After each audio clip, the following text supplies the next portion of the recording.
Hello friends, आप सभी का बहुत बहुत स्वागत है आपका और हमारे YouTube channel stock with Malik में।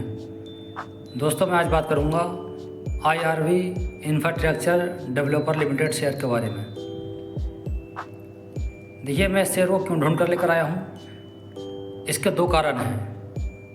पहला कारण तो ये है कि इसके रिलेटेड एक न्यूज़ निकल कर आई है जो मैं आपको दिखाने वाला हूं, और साथ ही साथ इसके अंदर आपको देखने को मिलेगा इसको 100% बाय करने की सलाह दे रहे हैं जो बड़े बड़े एनालिस्ट होते हैं, और इसके अंदर कम समय में आपको बहुत बेहतर रिटर्न मिलने की उम्मीद है।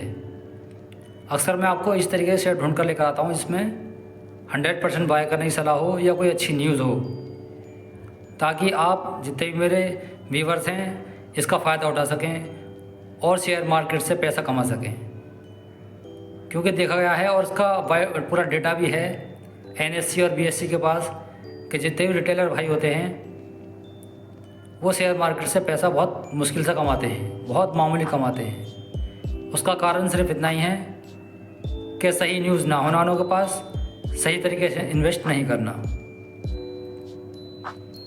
बस कोई शेयर देखा, छोटी मोटी जानकारी इसकी ढूंढी निकाली, या किसी का वीडियो देखा, उसी के कहने से या अपनी छोटी मोटी नॉलेज के हिसाब से शेयर को खरीद लिया।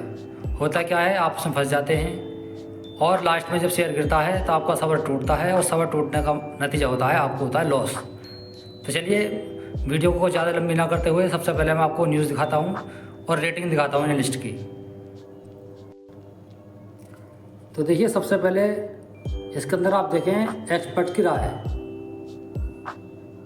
एक्सपर्ट रेटिंग देखें तो इसको 83% बाय करने के लिए सलाह दे रहे हैं और 17% होल्ड करने के लिए। सेल करने के लिए बिल्कुल ज़ीरो है, कोई इसको सेल करने के लिए नहीं बोल रहा। तो देखिए, आपने ये तो देख लिया कि एक्सपर्ट्स के लिए क्या कह रहे हैं। बाकी मैंने और कई साइटों पर जाकर उसको खंगाला, चेक किया, तो इसके अंदर 100% बाय करने की सलाह दी जा रही है। तो एनालिस्ट जो होते हैं, और मैं अपने भरोसे से और अपने एक्सपीरियंस से आपको बताऊं तो मैंने जितने भी इस तरीके के शेयर देखे हैं जिसमें 100% बाय करने की सलाह दी जा रही हो, या कम से कम 80 से 70% की बाय करने की सलाह दी जा रही हो, उस शेयर में कुछ दिन के लिए गिरावट आती है, लेकिन उसके बाद फिर बम्पर रिटर्न निकाल के देते हैं आपको। महीने 15 दिन के अंदर ही 50, 40, 30% का रिटर्न आप बहुत आराम से निकाल के देते हैं। तो ये तो मेरा एक्सपीरियंस और मेरा तजुर्बा है जो मैंने आपको बताया। साथ ही साथ आप खुद की नॉलेज इकट्ठा करना शुरू करें और किस तरीके से काम करते हैं वो देखना शुरू करें। आपके पास टाइम नहीं है ये सब देखने का, तो आप मेरी वीडियो को फॉलो करें और सही तरीके और सही टाइम पर सही न्यूज़ को समझें और शेयर के अंदर काम करें। अब मैं आपको दिखाता हूँ वो न्यूज़, जिस न्यूज़ के कारण इसके अंदर हल्की फुल्की अगर बहुत बड़ी अपॉर्चुनिटी है जो 100% आपको बाय करने की सलाह दी जा रही है। तो देखिए, न्यूज़ वो ये है, आप यहाँ देख सकते हैं सर्कल के अंदर IRV infrastructure except stable material cost to help profitability. सीधा सीधा समझाऊँ आपको तो देखिए, जो रेता बजरपुर या जो इंफ्रास्ट्रक्चर में काम आता है सामान, जितना भी मटेरियल होता है उसके दामों में बढ़ोतरी नहीं हुई है, और बल्कि सीमेंट वगैरह में और जो सरिया वगैरह लगता है, स्टील लोहा वगैरह इंफ्रास्ट्रक्चर काम में, सड़कें बनती हैं, पुल बनते हैं, जो भी कुछ ऐसा काम होते हैं, उसकी कॉस्ट नहीं बढ़ी है। तो उसके कारण इस कंपनी को अच्छे खासे प्रॉफिट होने के चांसेस हैं, कि बड़े बड़े एक्सपर्ट बोल रहे हैं और एक्सपर्टों की राय है ये। तो मैंने ये आपको दिखा दिया वजह क्या है क्यों उसके अंदर 100% बाय करने की सलाह दी जा रही है। अब चलते हैं अपने स्टॉक पे और देखते हैं कि बाकी इसकी जो छोटी मोटी नॉलेज है या मोटी मोटी नॉलेज है मैं आपको देने की कोशिश करूँ। तो देखिए, इसके अंदर आप सबसे पहले देखें तो इसका 52 वीक हाई और लो देखें तो 52 वीक का हाई इसका 35 रुपये का है, और लो कितने का, 21 रुपये 30 पैसे का। साथ ही साथ देखें तो इसका करंट प्राइस है 32 रुपये 40 पैसे। ठीक है, अब ये हमें अपने हाई के आसपास मिल रहा है काम करता हुआ, तो हमें इसके अंदर काम करना चाहिए या नहीं करना चाहिए। देखिए, मैं अपनी हर वीडियो में समझाने की कोशिश करता हूँ, कोई भी शेयर हो उसके अंदर चाहे कितनी भी अच्छी न्यूज़ आ जाए, अगर वो शेयर पहले ही भाग चुका है तो उसके अंदर पहले हल्की फुल्की हो सकता है गिरावट आए, और उस गिरावट को आने के बाद में तब मौके बनते हैं खरीदारी के। ऐसा ही मुझे इसमें महसूस हो रहा है कि हो सकता है कुछ टाइम के लिए इसके अंदर गिरावट आए, लेकिन उसके बाद आपको बहुत अच्छा खासा रिटर्न देखने को मिल सकता है इसके अंदर। लेकिन फिर से कहूँगा कि आप खुद की रिसर्च जरूर कर लें। कंपनी का मार्केट कैप देखें तो देखिए कंपनी का मार्केट कैप 19,548 करोड़ का है। छोटा सा मार्केट कैप नहीं है, अच्छा खासा मार्केट कैप है। पी देखें तो पी आपको थोड़ा महंगा देखने को मिल रहा है, जो कि 39.8% है। वहीं फेस वैल्यू की बात करें तो केवल 1 रुपये की है। ये शेयर स्प्लिट भी हुआ है जल्दी, कुछ ही टाइम हुआ है उसको स्प्लिट हुए। पहले इसकी कीमत बहुत अच्छी खासी थी शेयर की, जिसके पास ये एक शेयर था उसको 10 टुकड़ों में बांटकर उसके 10 टुकड़े कर दिए। मान लीजिए अगर 1000 रुपये का है तो 100 रुपये का रह गया शेयर। आप समझ सकते हैं मैं आपको क्या समझाने की कोशिश कर रहा हूँ, आप जानते होंगे अगर मार्केट में कम होते हैं। चलिए आगे चलते हैं, इसकी और डिटेल चेक करते हैं। बात करें कंपनी के क्वार्टरली सेल्स की तो देखिए कंपनी की सेल जो जून 2020 में 1022 करोड़ की थी, उसके बाद ये धीरे धीरे आपको बढ़ती दिखाई दे रही होगी। मार्च 2023 में 1620 करोड़ का इसको सेल्स हुई थी, और जून 2023 में देखें तो 1634 करोड़ की सेल्स हैं। सेल्स में बढ़ोतरी है, कहीं भी आपको गिरावट देखने को नहीं मिल रही होगी। और किसी भी कंपनी की सेल्स अच्छी हों तो प्रॉफिट भी होने के चांसेस 99% होते हैं। चाहे प्रॉफिट कम करे लेकिन कंपनी प्रॉफिट जरूर करती है। अगर सेल्स ही नहीं है किसी भी कंपनी की तो प्रॉफिट क्या होगा? आप आसान भाषा में समझें तो जब दुकानदारी होगी तभी तो उसके अंदर प्रॉफिट आएगा, जब दुकानदारी नहीं है तो प्रॉफिट क्या होगा? नेट प्रॉफिट देखें तो यहाँ देखेंगे आप 2020 में जो माइनस में था उसका नेट प्रॉफिट 30 करोड़ के, फिर 20 करोड़ का माइनस हुआ, फिर उसके बाद लगातार देखें आप तो इसका प्रॉफिट आपको बढ़ता हुआ दिखाई दे रहा होगा।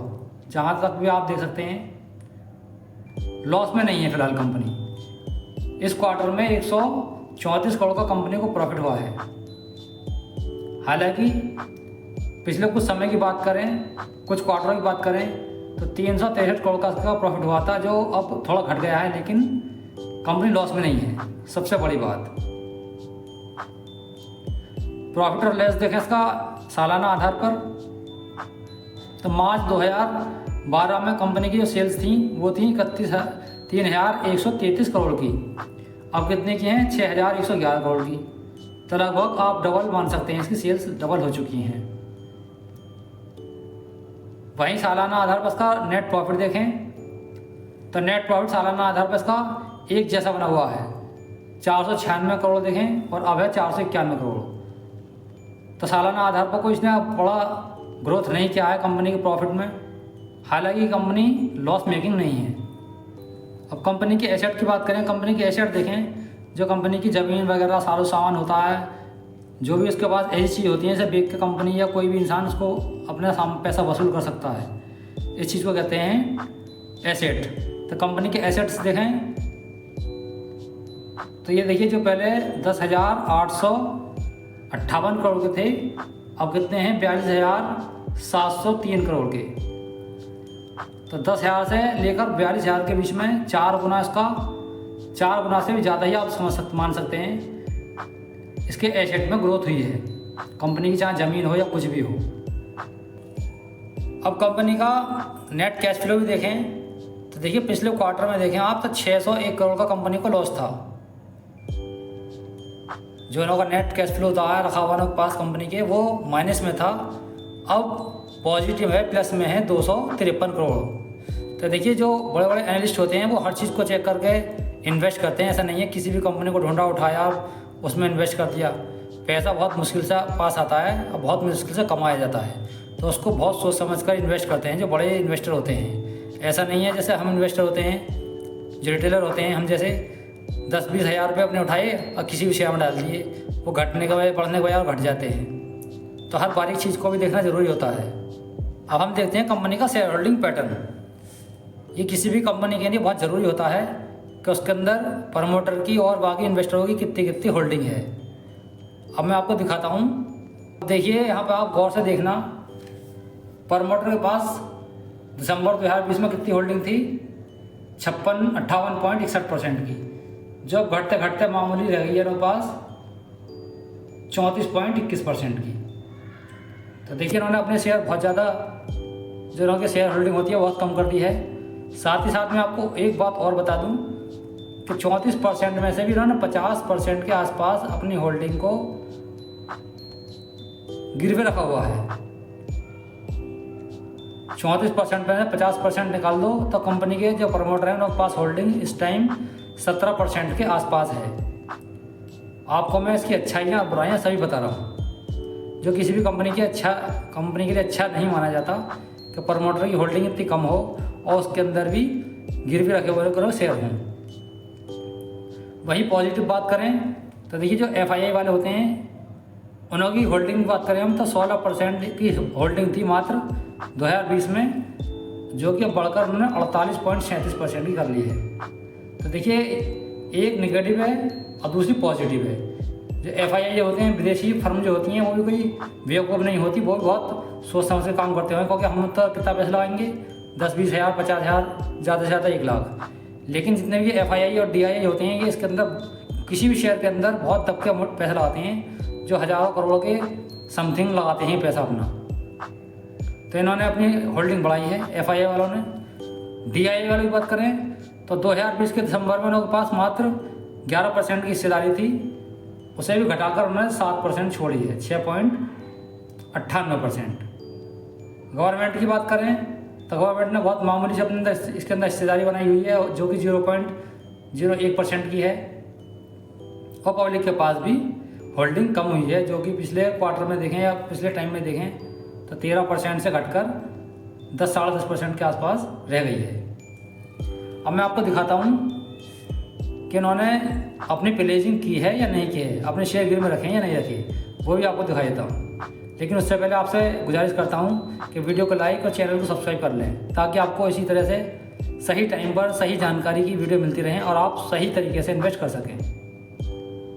अब देखिए आपको मैं प्रोस और कॉन्स दिखा रहा हूँ, कंपनी की अच्छाइयाँ और बुराइयाँ।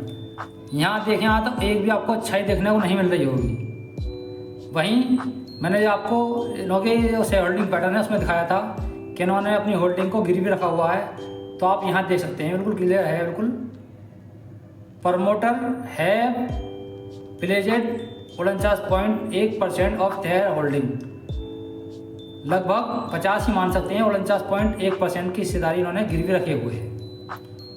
तो देखिए दोस्तों, इस कंपनी के अंदर जो भी कुछ था सब कुछ मैंने आपको बारी से समझा दिया, दिखा दिया और यही बता दिया कि इसको 100% बाय करने की सलाह क्यों दी जा रही है। तो देखिए आप इसमें इन्वेस्ट करना चाहते हैं तो आप इन्वेस्ट अपनी मर्जी से करें, अपने रिस्क पर करें और अपनी समझ से करें। मैंने आपको उसकी सारी अच्छाइयाँ और बुराइयाँ बता दी। जहाँ तक मेरा मानना है आप इस पर नज़र बना कर रखें।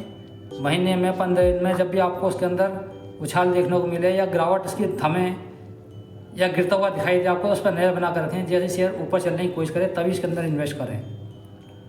इसी तरीके से आप पैसा कमा सकते हैं। तो दोस्तों आज की वीडियो में इतना ही, मिलते हैं फिर किसी और अच्छी वीडियो के अंदर।